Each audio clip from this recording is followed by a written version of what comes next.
Hello. I assume you can hear me because the microphone seems to be working, so there's that. Hi, Ahmed. Hella Haim. I swear to God, I'll never work out what that name's supposed to be. You can help me out with that on some other day. Hi, I'm still a complete and total wreck.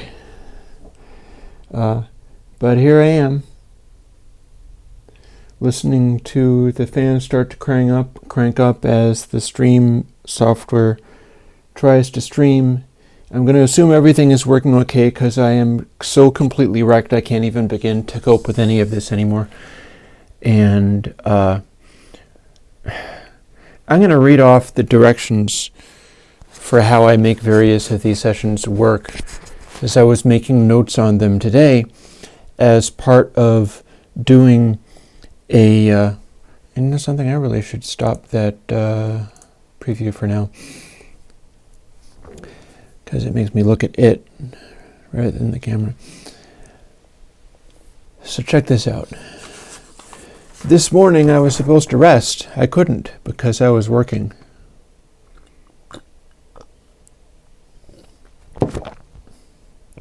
Assuming I don't literally fall over and die, I'm going to tell you what I was doing. Because I had been talking about how I wanted to do like a Minecraft thing as a kind of unwind, not really thinking about how much is involved in that kind of stuff and what I was going to be letting myself in for, trying to make it happen. Oh God, my robe is caught under the wheels. I'm thrown into the wheels. If anybody says nothing works, then you better tell it to me on the stream, because otherwise I won't know. And today I don't even care. So, there is the mixing board. There is the capture to the computer, which runs 35 milliseconds of latency, so that should be straightened out, because that's told, it's set up to do it. I don't know what some of these things do anymore. There is the Blackmagic intensity capture, which is handling this camera right here. The camera is no longer having to run audio, and that's what it took to get away from the robot voice problem. I was just seeing family the other day, and that was tough. Sometimes family is really tough. It went well. It had to go well because I was willing to go to any length to see to it that it went well. And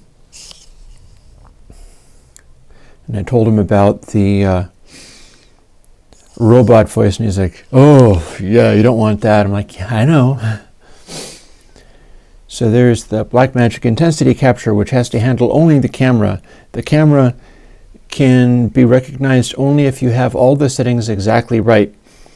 There is no transfer curve for facet, but I will draw a picture of it. I promise I'll draw a picture of it before the stream is out. I'm probably not going to solicit an evergreens because this week I'm going to be so wrecked I'm going to need to just pick something that I enjoy and do that. We'll get back to letting people do requests in future, but I really feel like this time I'm going to need to pick something that isn't too challenging. So, Blackmagic intensity capture. That's the thing that can take a HDMI stream. No updates on the Superstar project. I may never be able to release it. I don't know. It depends upon whether the guy is okay with it or not. And part of it is just me imagining that he's going to be mad at me or whatever, but no word, no updates, no progress. I have to work this week just to have a plugin for next week because of that very reason. So Blackmagic intensity capture can capture things from HDMI, and I can't effectively do something like run a program like Minecraft on this computer and stream at the same time because it grinds so hard trying to do the streaming properly. Like, I can do that. I'm not going to be able to take a rest, man. I'm not going to be able to take a rest. But the professional guys are usually running a dedicated computer for that purpose. So there's that. So that's what I'm kind of looking at. But it means that anything that I do that needs to run as a game or whatever would need to run on something else. And I do have a computer over here that's the one that I had before. So I was like, okay, tell you what, we could just take a DisplayPort to HDMI adapter, and then if I do that, I can run it into the Blackmagic, and that can capture it at full speed, so there won't even be a problem. Like if this camera winds up having problems with the speed, it's because it's not getting enough light. I need to flood this place with more light, which gets in the way of my Tuesday thing. So the Tuesday thing has involved a lot of experimenting with how can I get this to look the way that I want, but also have a lot more light going on. Bo, I'm exhausted. I'm wrecked. I don't know how I'm going to keep going, but I'm going to try.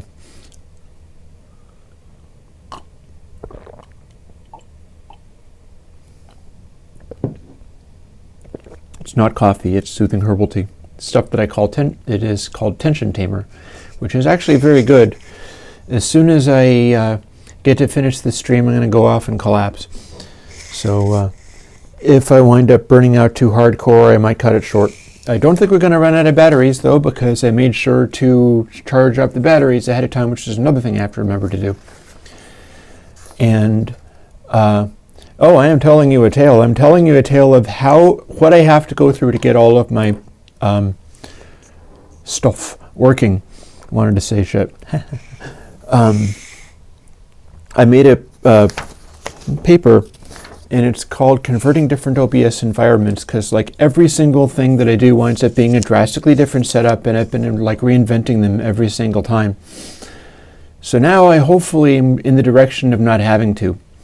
Like the reinventing of the microphone went until I ran it into the preamplifier, and doing that means that I can, it's going through the board now, so I can get a decent mic sound. I don't have to worry about going robot voice, so it's not going to do that, because that stuff's reliable, and that's the goal. But I needed to figure out how to patch that computer, the old computer, up so that I could get into that unwind thing, but have it like look like a real streamer and professional quality and all that kind of stuff.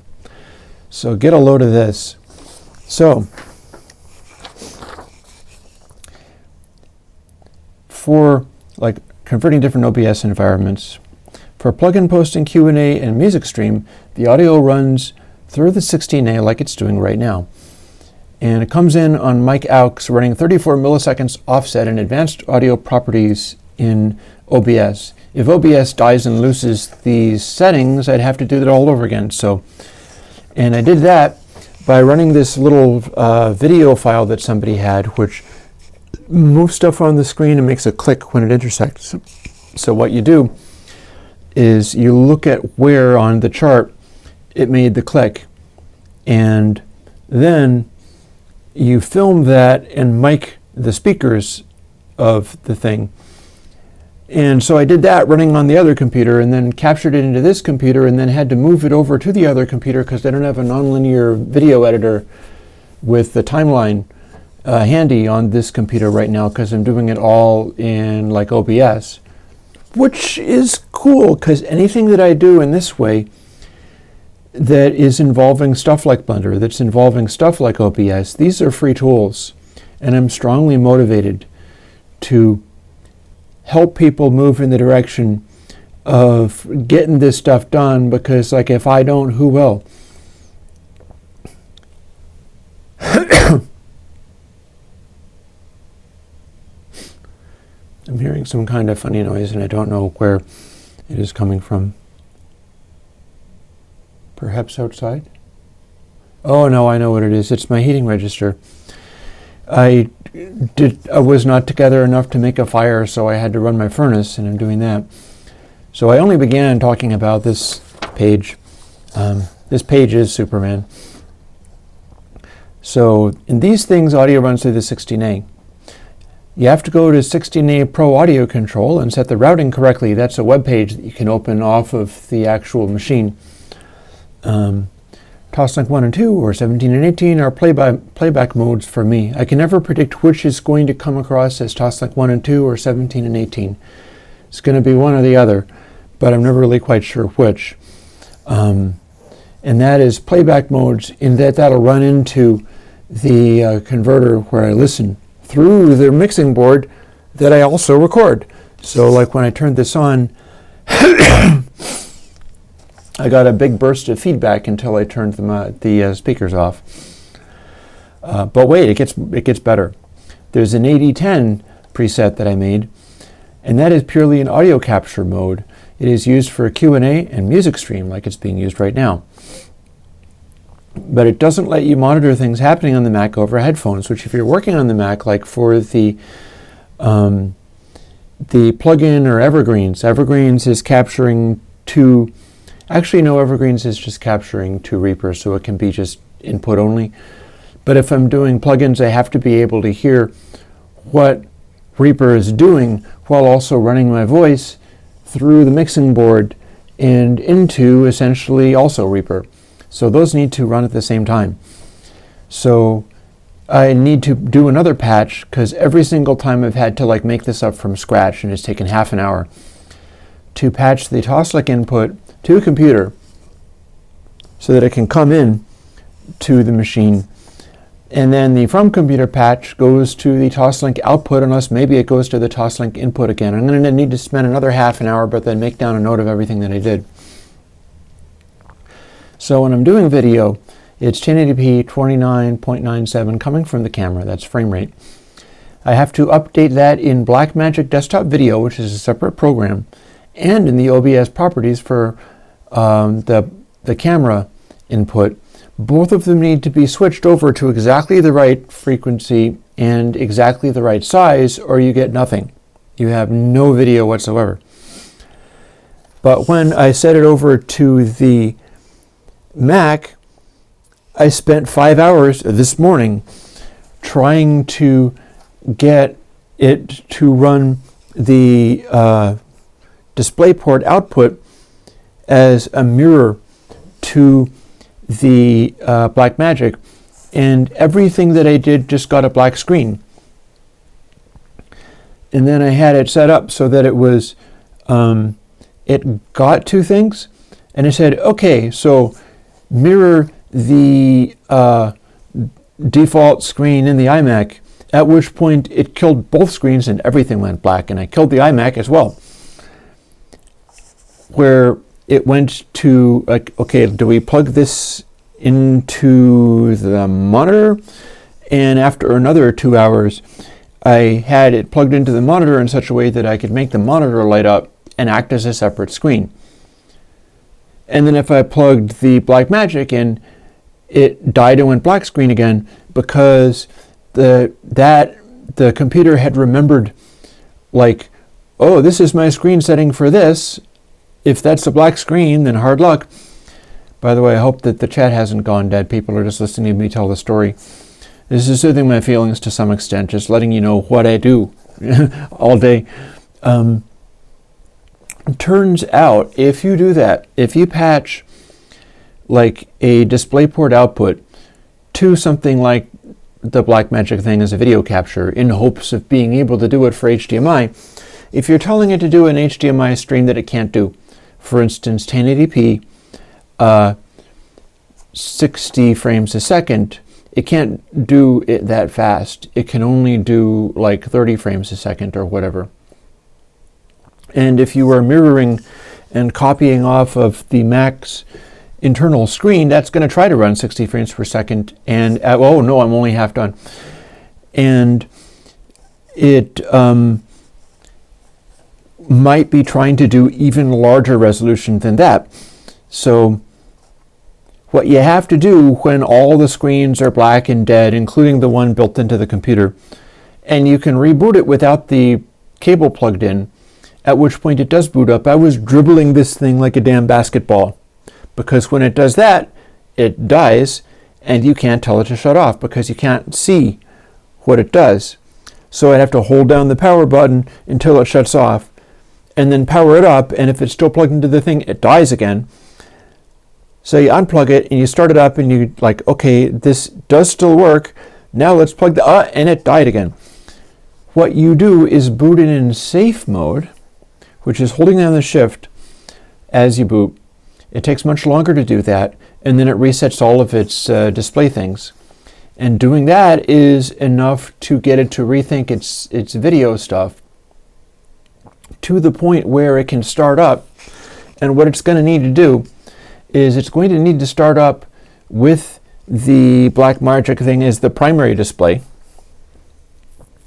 And it's capable of doing 1080p, but you have to tell it to do 30 frames a second, not 29.97. That would work with the camera, and that would be too easy. No, it's got to be 30 frames a second, and possibly 1080i, but you can do 30 frames a second at 1080p, and that turns out to be the optimal answer for that kind of thing. And once you do that, the screen on the iMac is mimicking what the output it's putting into the Blackmagic, so it's all blurry in a different scale and stuff like that. And then when you've done that, you run Minecraft and go, oh, even the launcher is going completely insane. It can't draw pictures on its screen. It's a Microsoft program, so it's making all kinds of funny assumptions about how its world works and running into problems. And it turns out you have to reboot the whole thing over again in the default Mac resolution, enough to go into the setting for the Minecraft that you're going to launch later, and tell it, oh, by the way, when you launch this, it's going to be 1920 by 1080, and not the full screen resolution. And only then can it handle going to the Blackmagic as a primary display. Otherwise, it loses its damn mind and cannot display. At which point, having gone to the safe mode, having told it like, okay, the Blackmagic is your primary display, the other one is mirroring it. You can't go mirror the main display and then mess, like there's a thing called Switch Res X, which lets you pick different resolutions for things. You can't do it that way. You have to go, the main display mirrors the Blackmagic because that's the one that's more fragile. And at that point, you can get video off of the one computer into OBS. And no sound. So, hey, it gets better. So, the audio, and I've talked about how you can go to safe mode to rescue it from being completely dead. And as soon as you plug the DisplayPort thing in, everything dies and goes black. So weirdly, it goes black in a way where the primary monitor's image gets shrunk a little bit into the corner and then goes black. So it's like super ultra dark and not quite in the same place, but that doesn't help you because it's not a live image. It's died. So you get the video and then the audio is not working. So you got HDMI. And you go like, okay, tell you what, let us make what they call a multi-output device and or a aggregate device on the computer, because that's how the Mac handles its multiple devices and things. You can set up combinations of devices. So what you do is you go like, okay, I'm going to be doing Minecraft, and so that's going to run sound to outputs. And I'm using the same funny headphones with the goofy mic on it for that, and that runs into the back of the computer, and it's actually fairly comfortable once I finally get it going. And whereas Pixid better not mean the camera just died. Let me check that. Enable preview. Yep, we're still here. So you're supposed to be able to do a multi-output device. If you send stuff to that output, it'll go to two places. For instance, the headphone outs, as in the main out of the computer, and you plug the headphones in and it takes over for the speakers, and the HDMI. You can have them be the same settings. You can have them be all that stuff.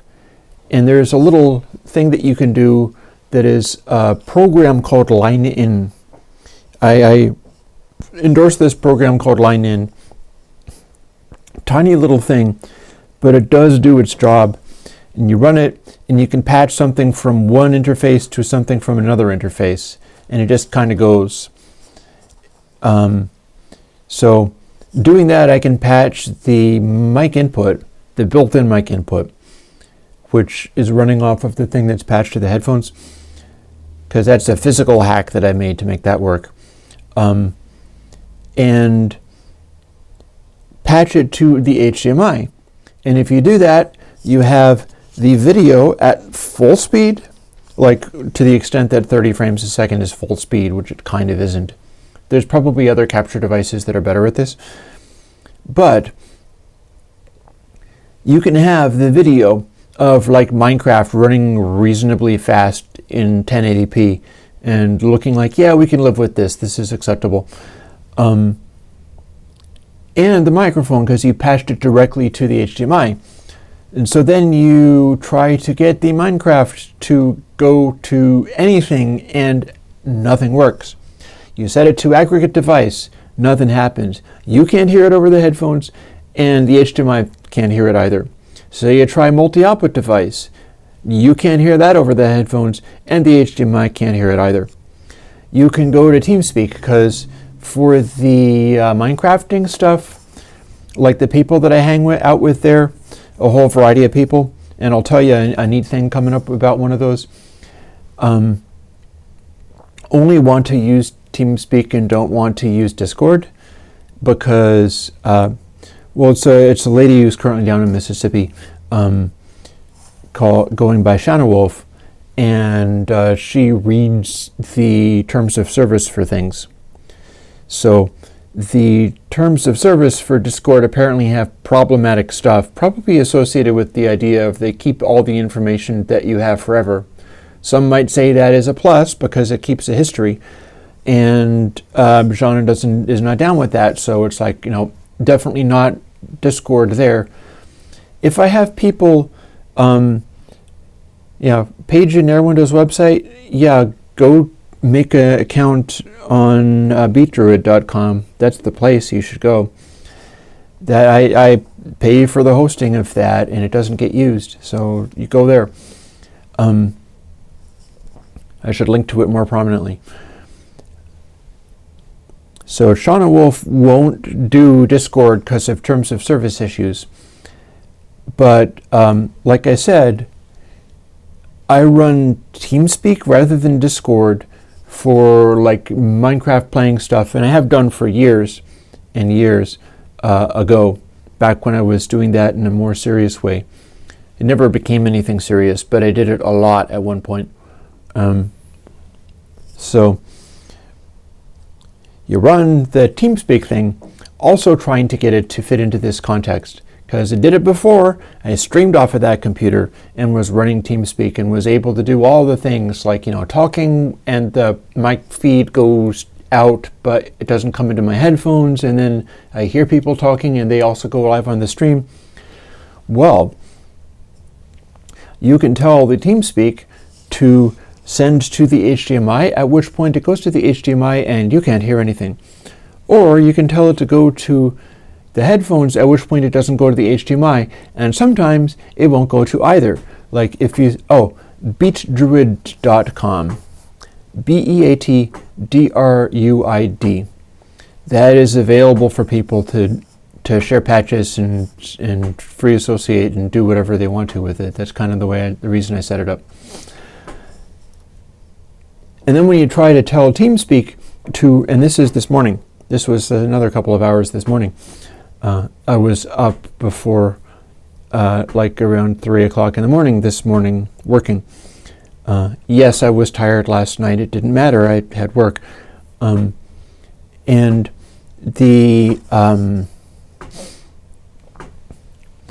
you tell TeamSpeak to use the multi-output device that should echo to both your headphones and the HDMI. It does neither. So you tell it to go to the aggregate device, which does the same thing. That does neither.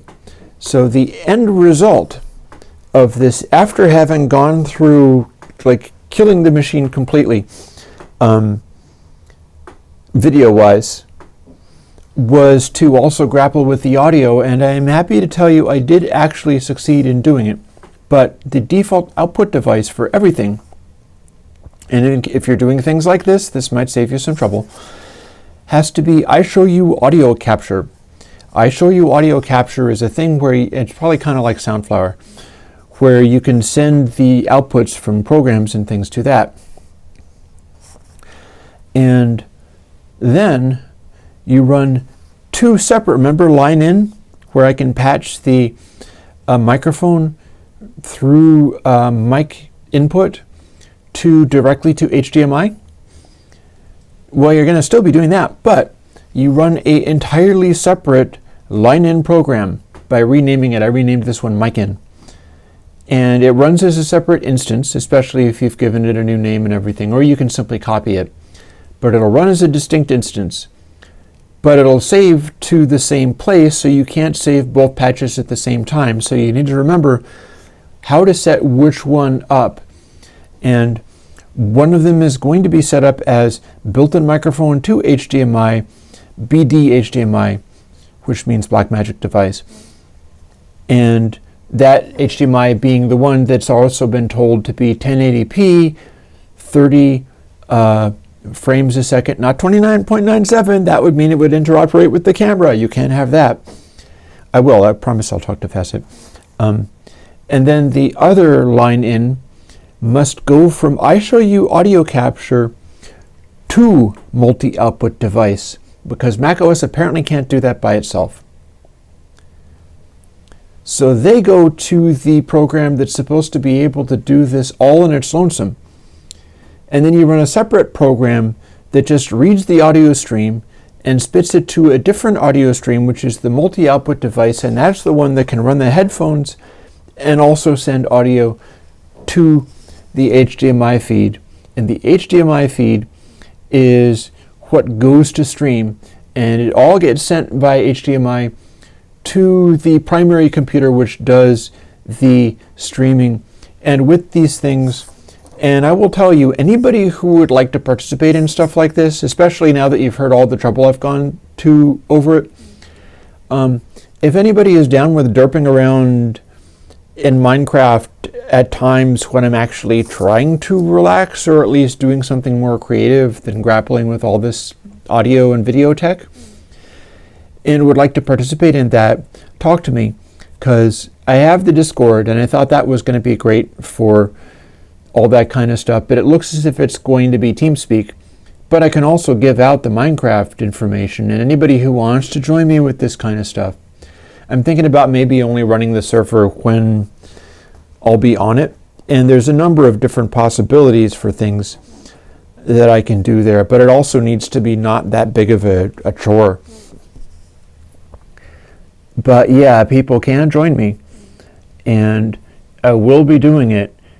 I don't know how easy it would be to have a visible chat up, like open the window that I'm looking at right now, because I'd open it and then I'd have to expand the text hugely and move it sort of across the room, and I wouldn't be seeing it all the time because it wouldn't be on the computer running the game. So that's what I do all day. Oh, and also I'm figuring out ways of making modular synthesizers compose music. And I'm making some progress on that, and I have to get some more DB25 cables to finish setting up the recording thing. Because once I do that, I can capture any of the things in one of my mixes to the computer as individual tracks, and that's when we can start getting into playing more intensely with stuff like console, with stuff like how closely can I replicate my analog system in digital. And I promise I will be working on that too, in my copious free time, right? But it is 11:30. Thank you for indulging me in venting for a half an hour in what it takes to get a rig like this all up and running, including the bits where it's like the part of the rig where I am talking over a microphone and you can hear what I'm saying and it's not going a robot voice. I'm learning to focus a camera. I do plugins full-time. Patreon is my primary thing. I have done for many, many years, actually. I was doing Airwindows as a commercial venture. And I was doing it with a company called Kagi Shareware that later became called just Kagi, and then later went out of business, owing me hundreds of dollars, and was never seen again. So they blew up. So I've been through that kind of stuff already before, and that's when I went full open source, and that's when I went full Patreon. So, yeah, thank you for bearing with me while I vent about this kind of stuff. Honestly, it was a real kind of a victory this morning because it was so much stuff and I'm so tired.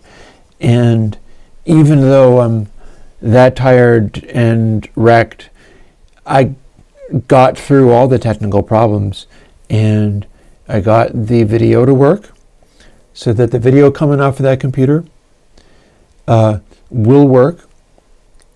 I got the TeamSpeak so that when I talk to my friends that I've streamed with before, they can be part of that. That makes it much more interesting. It really does. Pocket Verbs is coming. I swear I have that as a very high priority. I'm going to just cheese it. I'm going to be like, okay, let us just manually do this. Once as left channel and once as right channel. Lump them together, not make them any more efficient because it's too heinously complicated to even deal with. And then call that it. And then I can start focusing on inventing new reverbs that aren't lumping them all together like that. Because it's like, I did that and it's cumbersome and unbearable and unmaintainable. And I do have ideas for new things I can do. Now I was going to also mention something else, which is I mentioned my friend Sean Wolf.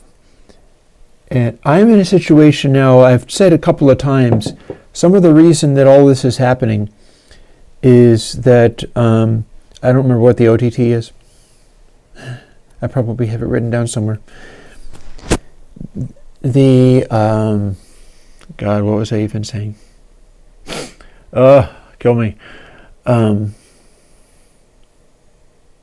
Just because you said the OTT, now I don't know what I said. Oh yeah, my friend. I have other friends. I don't see them. They're internet friends. I don't see anybody.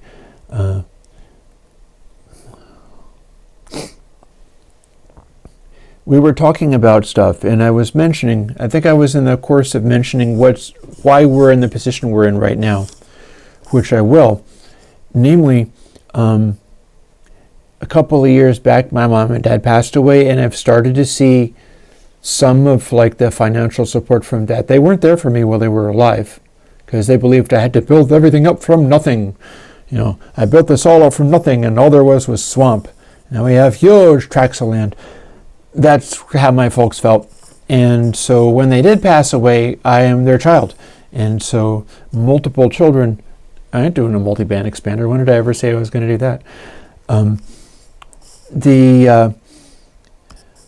I get to put all of the Patreon money towards expanding Airwindows and building on it and getting stuff to study or model or improving the camera, all that kind of stuff. And go ahead and troll me because the tireder I am, the more likely I'm just going to sass you, and so we'll both have fun with it.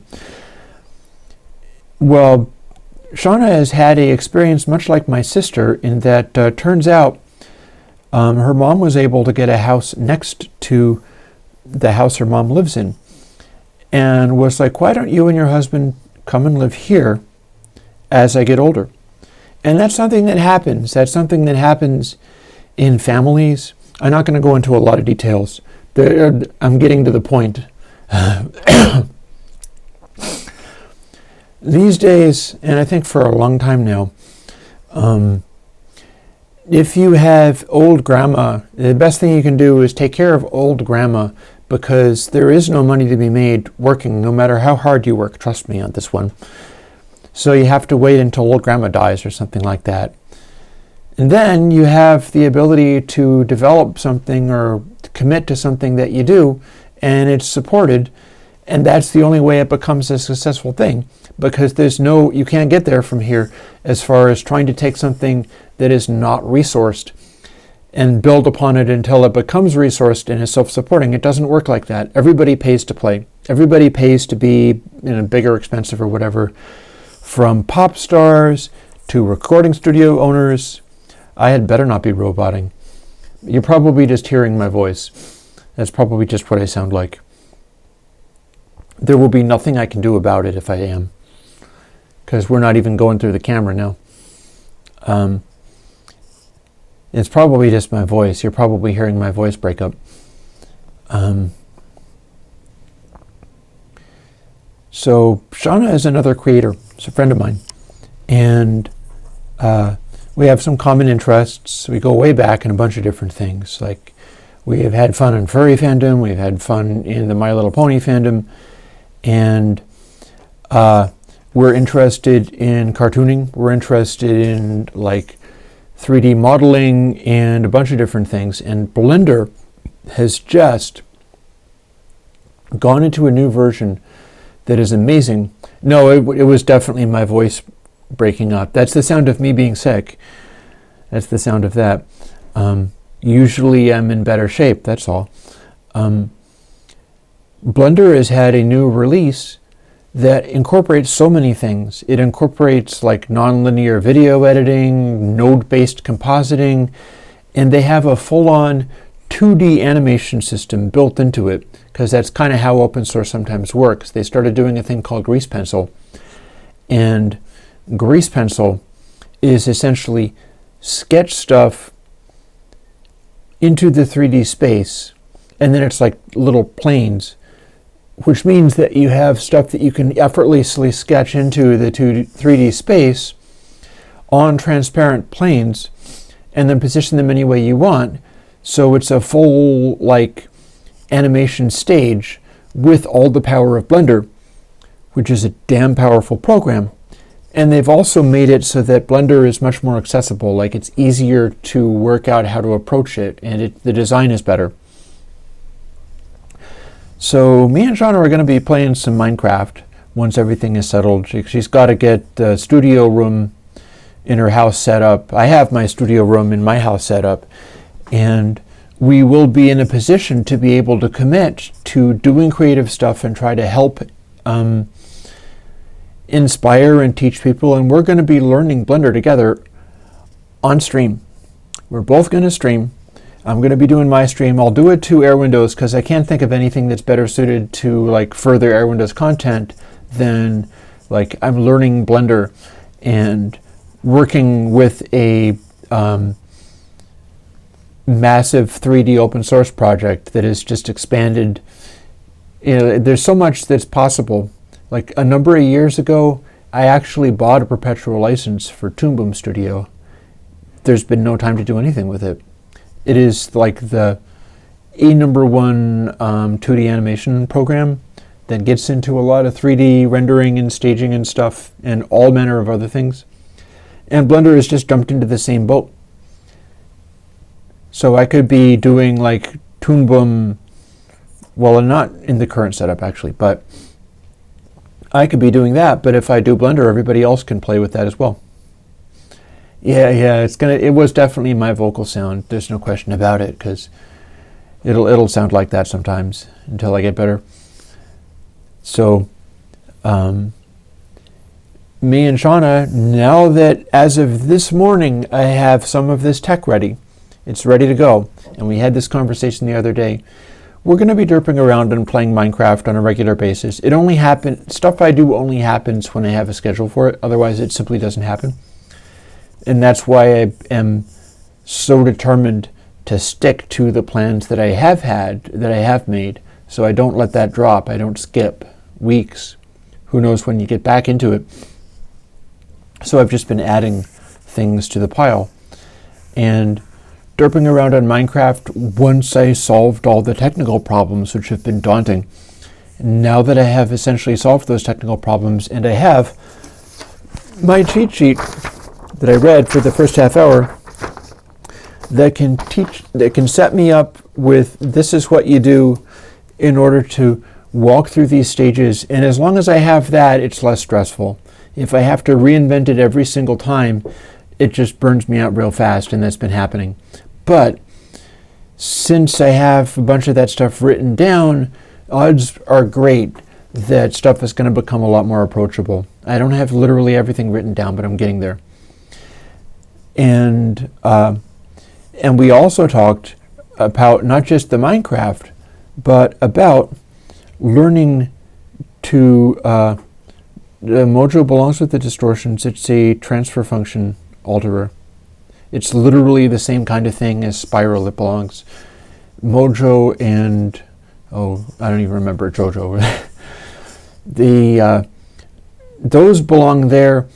I would not want to have logical and Verimu on those. I'm not as into the idea of having just different selections of compression options because they're such different mechanics. And I'll figure something out as far as making that work. But Mojo belongs with the distortion category things because it follows the same rules. It's a simple transfer function thing that doesn't have a time base to it. The things I'm concerned about doing and don't want to include are the stuff like 80 clip itself is fine. 80 clip 4 with all the reinforcements of highs and lows and stuff, that doesn't belong in what I'm talking about. Because 80 clip is nothing but a kind of different handling for a straight digital clipping kind of thing. And I can fit one corner clip in there. There's stuff, a large number of things, in fact, that I can pile in. But I don't want to start including, like, I'm debating not allowing, like, one-sided distortions. Things like purest warm, things like hard vacuum, that are very different wave shapers.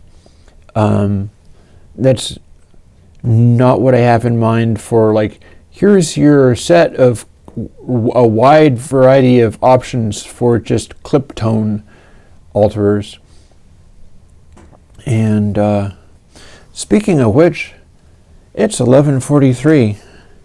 You guys would probably let me go off and rest, but like, I think it was Bo and I'm not sure who else wanted more information on the one that I did yesterday.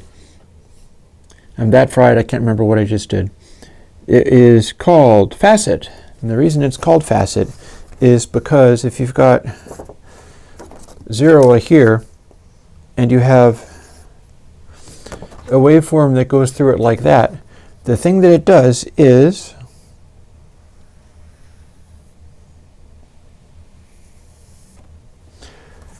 you reach a point, and at that point it starts changing the angle that it's going up. So as you turn it down farther and farther,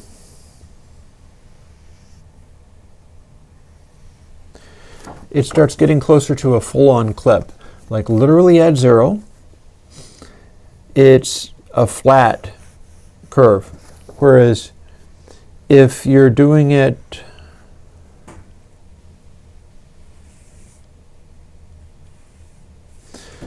like with very little, like very close to the full-on most open sound, the point at which it starts to clip is closer to full crank.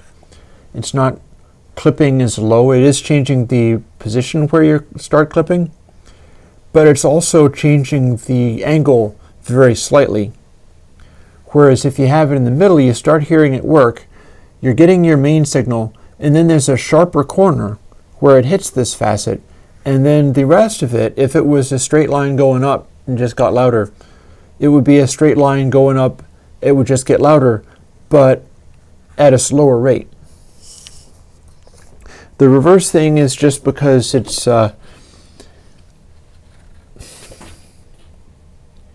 it can do the reverse thing, trust me on this one. Like it goes to negative voltages and the same principle applies. Probably not what you meant by reverse thing, but you're probably asking about something I can't do. So here's the deal.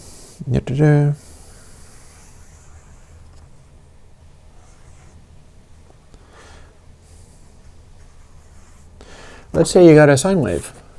What happens if we do facet on the sine wave? And I'll show you. If you're doing a sine wave, it's going to hit that corner. It'll make a slight edge, and then it'll continue following the same path where if it was getting louder, it would just keep getting louder forever, but at a slower rate. And what that does is, corner,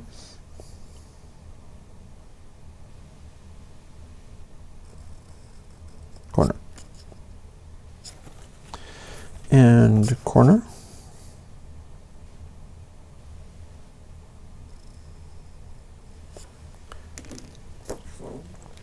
You get this. Now, if you were doing something like my other stuff, like say Mojo, Spiral, Density, any of those, what you get is a continuous transition between the full volume and whatever the maximum saturation effect is, where it's here, the output is not going to be as loud as the input. But what facet does is a sharp transition, exactly the kind of thing that I usually avoid at these points. So you have a completely smooth curve abruptly switching to a different completely smooth curve that is actually not changed in any way. That's a very soft like curve over there. It's not generating any extra harmonics, but at that one point you're generating high frequencies. It's actually, no matter how gentle it is, it's going to generate frequencies that will be faintly aliasing and doing a bunch of freaky modern digital things. And the sharper you cut it off,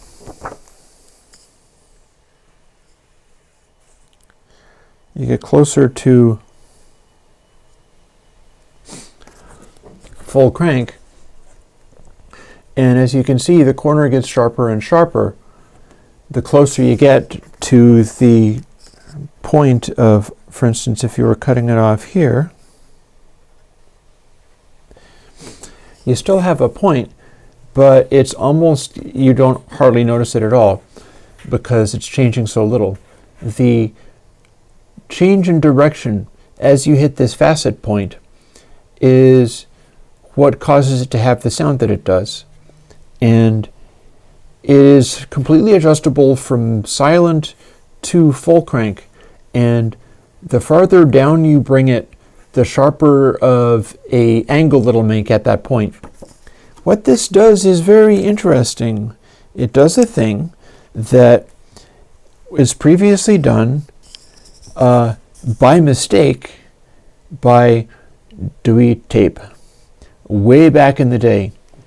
The first plugin I came out with, Iron Oxide, or one of the first plugins I came out with, the one that was successful, Iron Oxide,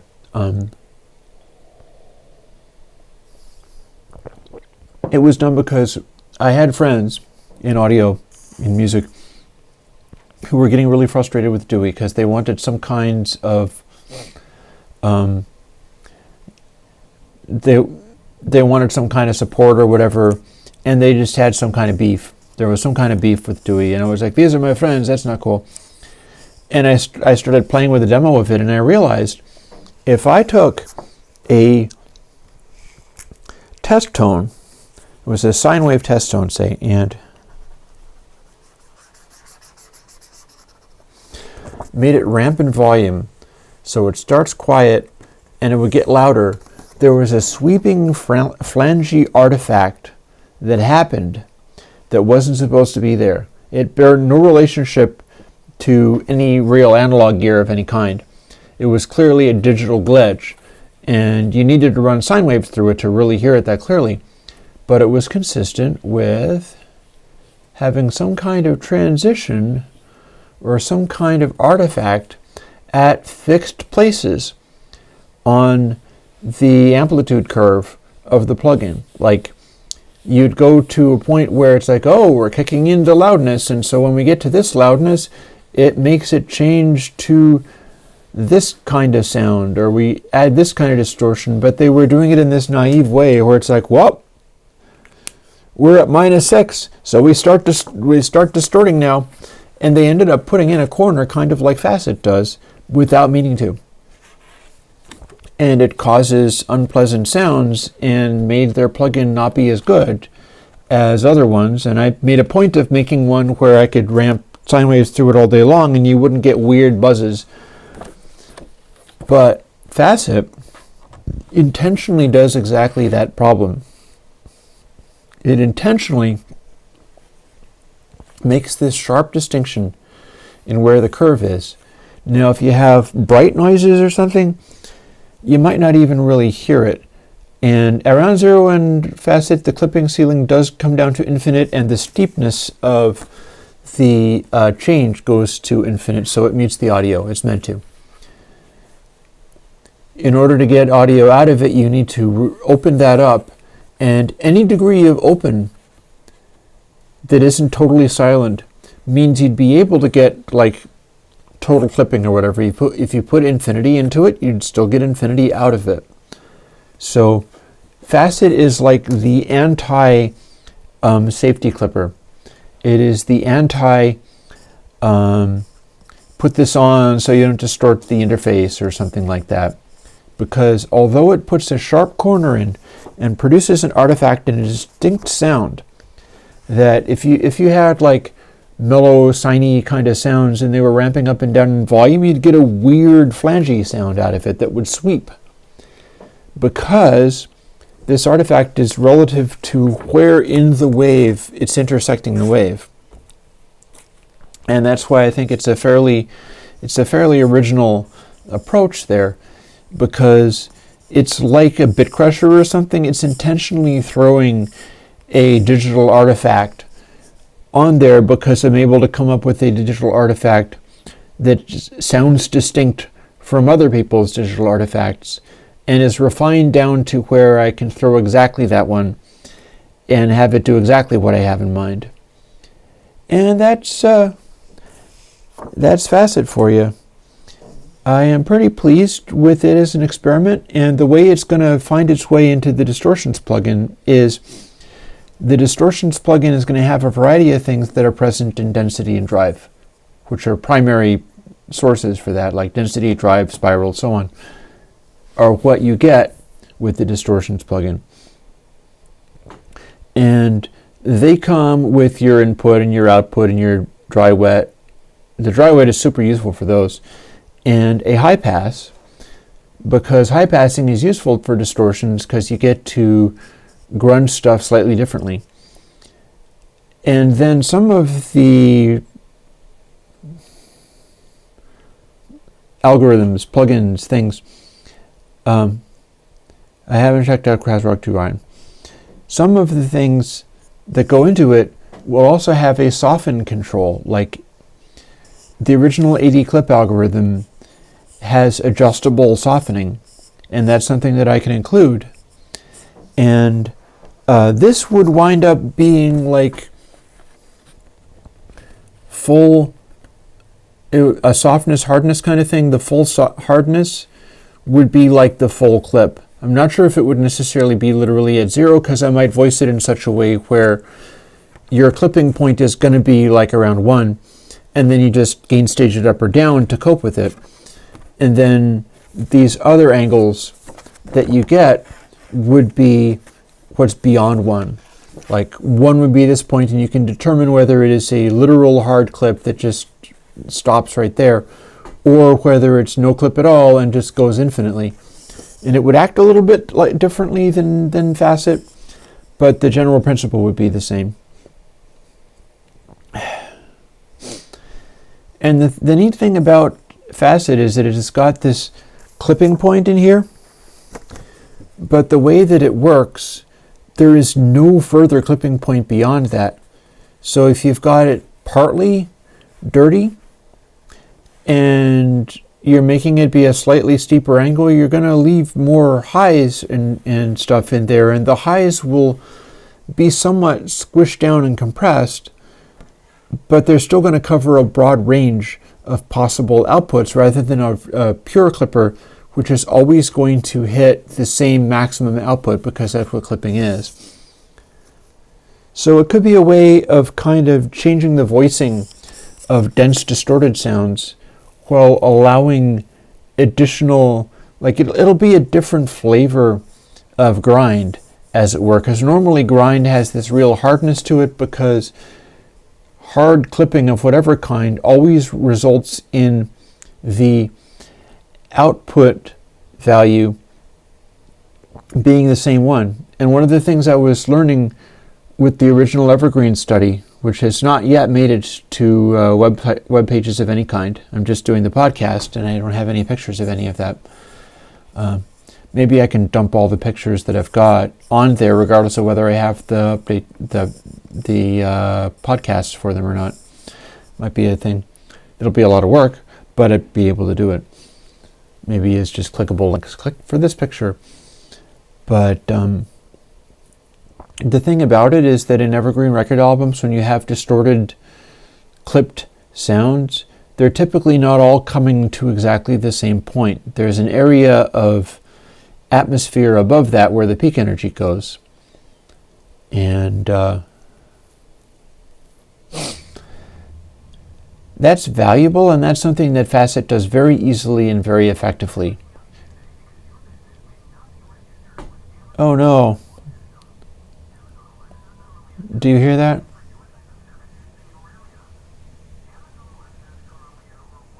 I get this all day long. I'm tethered to this machine now, so I can't go up and smash the phone into little bits. I can't focus because I'm hearing the phone talking. It's a machine. It's a machine that's calling me.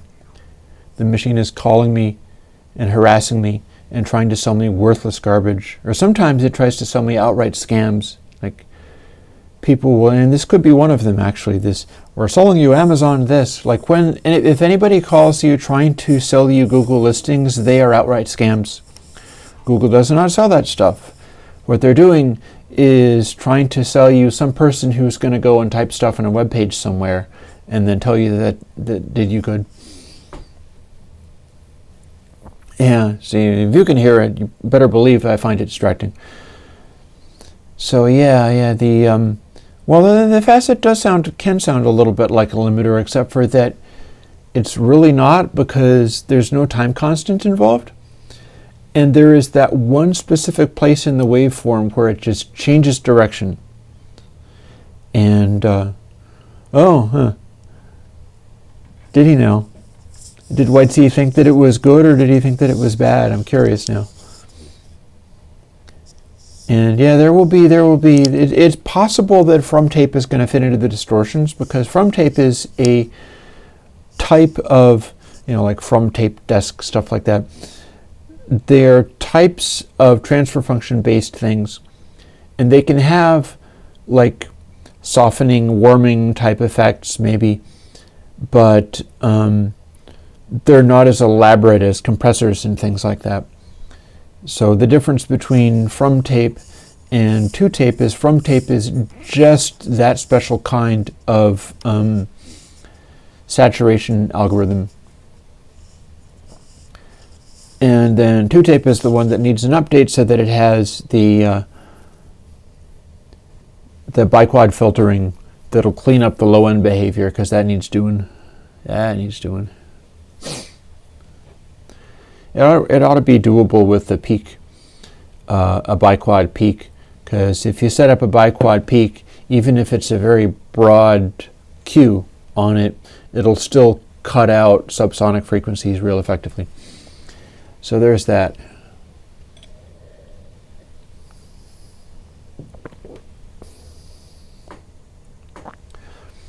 So I tell you what, guys, do I have any last minute quick questions? Because it's noon.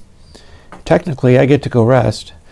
I won't be able to rest forever because I feel like there's more stuff that I need to do this week. And people can be very concerned and solicitous, and people can be like, well, you can be concerned and solicitous and still do the plugin that I asked you for. And it's all fair and it's all good. But the bottom line is, to do what I do is kind of what's required. And my job is just to try to fit that into some kind of reasonably healthy existence.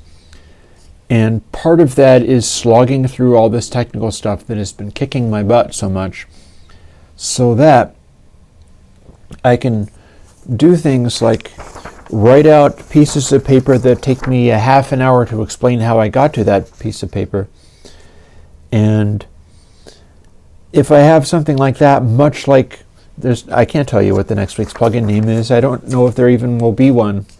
Odds are there will be, but at this stage I couldn't tell you what I'll be able to have. I'll be able to have what I'll be able to have, and we'll see where it goes from there.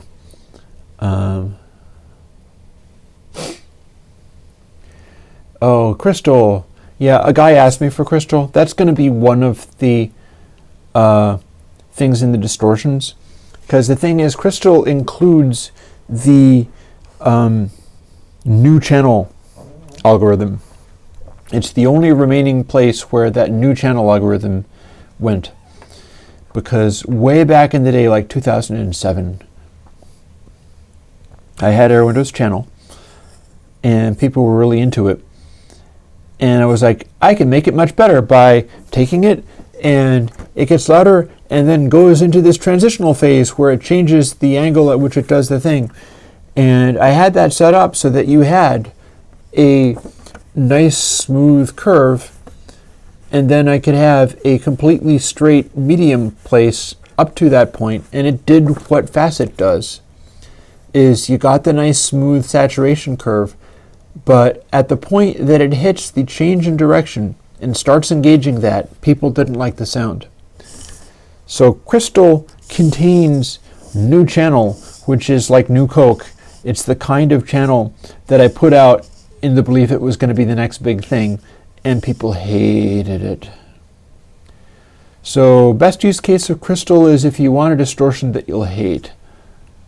Or, because it's also got some weird tone softening type things and stuff. Crystal is designed to be like a filter rather than a emulator or a convolution capture of something. It's an abstraction. It's an abstraction rather than a model of something. But the distortion part doesn't exist anywhere else. And what it is for if you want to go between density, because that's what its maximum is density, the maximum softness, and no clipping at all, in such a way that if you turn it to a full hardness, you would have literal digital clipping, sharp corner at the point at which there is no more. And if you have it slightly less than full hardness, it's definitely getting into the distortions plugin because it's interesting in its own way. Then you have hard clipping, undistorted, and a sine curve that blends between the two, but only at the top or bottom of the wave. So it's like a dial a soft clip. And there's a reason why soft clips don't usually sound good. The focus facet, rather, is a demonstration of why soft clip doesn't really sound good, because you have that transition point and it highlights the transition point. But if you have a regular soft clip, you're trying to behave as if you have a soft transition point, but at the point that you start changing, that transition doesn't sound good to people. But you can use it for special effects. Like you can get it to do stuff. And yeah, okay, to studio upgrading is pretty damn close to done in a number of ways. Like, you can't see it, but I have this camera sitting on an upside down, like, CD recordable dispenser case.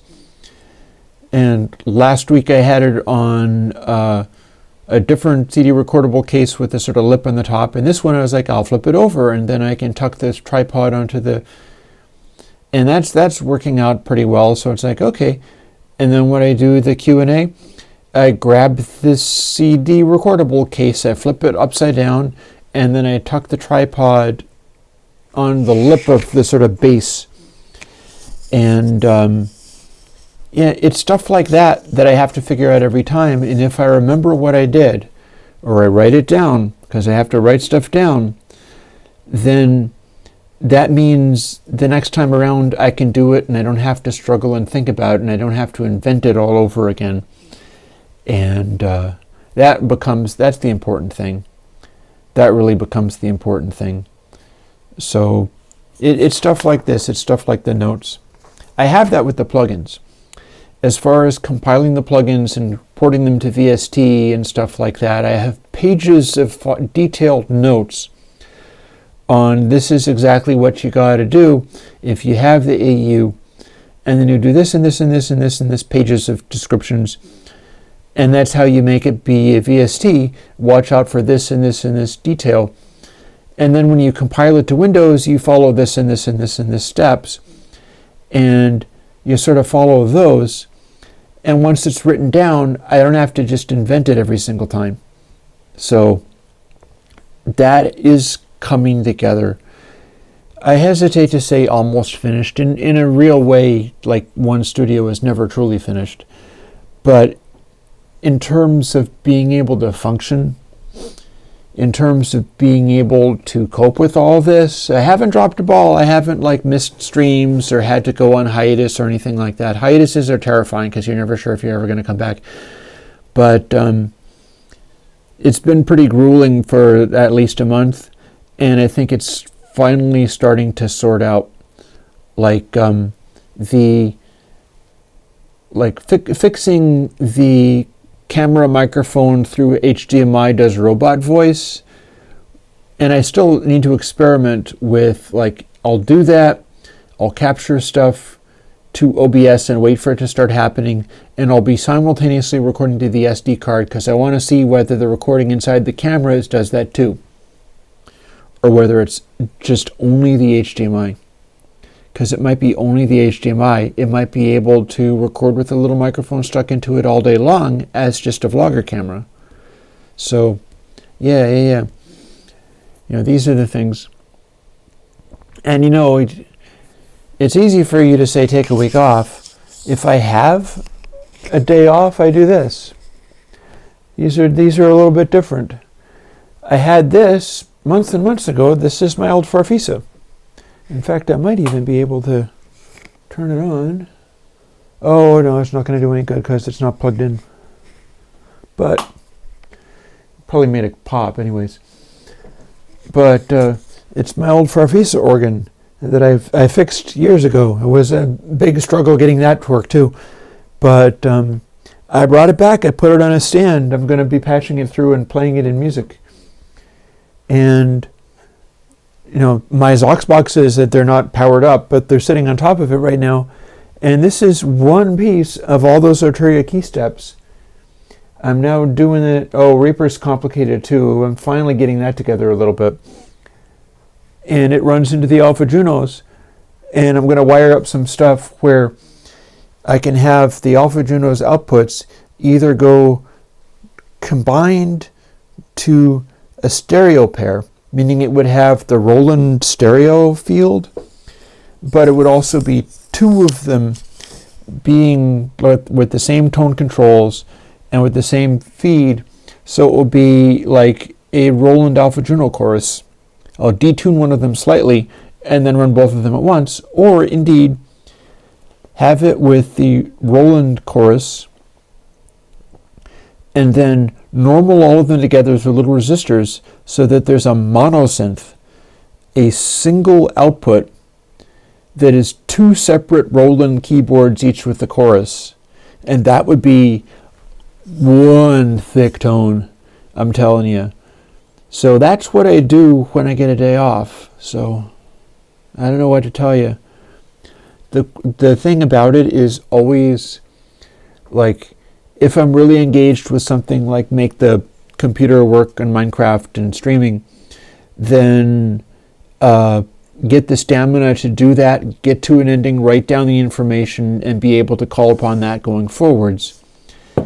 And then if it's stuff that isn't that big of a deal, or stuff where it's I'm not going to be able to do this no matter how hard I try, I'll just tell people, hey, sorry, that's not happening this week. And just have patience and also keep stuff moving enough that I get to have patience without people freaking out too hard or being like, I abandoned your Patreon because you didn't put something out for 2 weeks, all that kind of, or I didn't like the stuff that you put out for 2 weeks. That's inevitably going to happen, but then you sort of go on a statistical basis of there's lots of other people and some of them will join, you know. It all kind of works. So before it gets late and before the battery dies, that's another studio thing, is at some point, you know, thanks Patreon, because with that I'll be able to save up and afford these additional pieces of kit. I will be able to get the external power supply for the camera, and then it won't run out of batteries, and then I'll have less to do as far as setting it up, unless I want to take it on the road or whatever. That's always possible. And, you know, if I got a lens that could focus nicely, I could not have to deal with focusing the camera, because it would just automatically focus its thing. And, you know, all these things gradually come together. They gradually come together bit by bit. And, hey,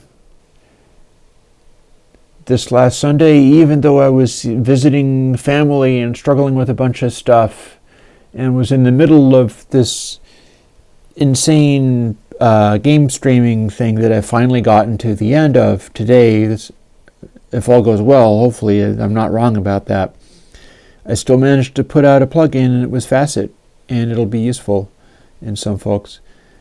And yeah, dude, you don't, one does not blow off a regular YouTube commitment, because they do not like it when you do. It's better if you do more YouTube.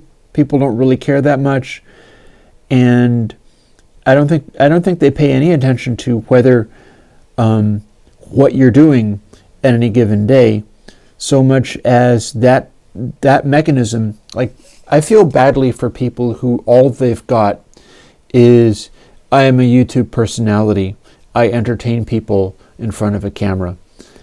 Because if all you've got is that, and you can't fall back on, like, I do open source plugins, here they all are, I have a Patreon, support my open source work, that makes up for a lot. If you have to be only a entertainer in front of a camera, YouTube will kill you. YouTube is deadly, because to get large enough audiences that their algorithm tries to support you, you've got to be on TV all the time, all day, every day, without fail. You do not miss days and fit with YouTube. So for me, it becomes a thing of like, okay, what can I pack into my schedule in such a way that it is approachable enough, that it's not wiping me out keeping up with this? And, you know, so what can I actually do that I'm not just going to burn? And that I can do at a regular time and show up on YouTube, hit the stream button, and go. Because the degree to which I can engage with that is the degree to which that platform will pay attention to you. Like, they might be directing other people to my channel if they're like, oh, this is a real channel, it's there every week. Technically, I think they want you to be there every day, but that's why specifically YouTube celebrities burn out really fast. Even when they're much younger than me, they burn out like crazy, because they're correctly figuring out that you just have to generate so much content, it barely matters what the heck it is, but you have to put out so much and you don't ever get to rest or anything. And they have no fallback position. They have nothing else that they can do. So, it's 12:14. You know what? Let's enable the preview. Here I still am. You can see my cool light. I have this incredibly bright light that I'm going to be using for the Tuesday stream, because the camera doesn't like low light situations, so I can't do special effects lighting like I used to. I have to have at least a bright rim light so that it lights it up, and then the camera has something to work with. And so that is nothing more than a like GE LED electric light bulb, equivalent of like 100 watt or something like that. And then I took the little plastic dome off of it so that I'm looking at all of the individual elements. And then it's got one of those like clamp light aluminum shades, except for I painted the inside of it black. So it's like it's got barn doors. So it's like a stage light, except for, or a video light, except for kind of not. And it's definitely kind of painful to look at, but it makes the video work okay. And the light itself only cost less than $10, and the clamp light thing costs like $10. And these are things that you can do. Cosmic, I can give you a last answer. Last answer is yes, you can use a mixture of atmosphere and console 5 channel going into console 5 bus. Any mixing of stuff like that, the worst that can really happen is it doesn't act as expected. Like, try it and see if it seems to be doing something horribly wrong. Maybe it's doing something that's horribly wrong, but you like it, you know. Anyways, this is a good time for me to go rest. I promise I'm going to go and rest. So I'll crash, I'll probably sleep a bunch and then get up and completely reverse my schedule, but whatever. And yeah, you can have atmosphere in some channels and others in console 5 channel. That's the kind of, you can mix stuff up like that. It might detract a little bit from the overall consistency of the image, but so go ahead. I wouldn't want to make a thing which is like, here is your channel's mix and match plugin, because it's not really designed for that, but you can totally do it if you want. It's fine. So, laters to you folks, and I'll talk to you later. Bye-bye. I'm totes gonna go and rest, I promise.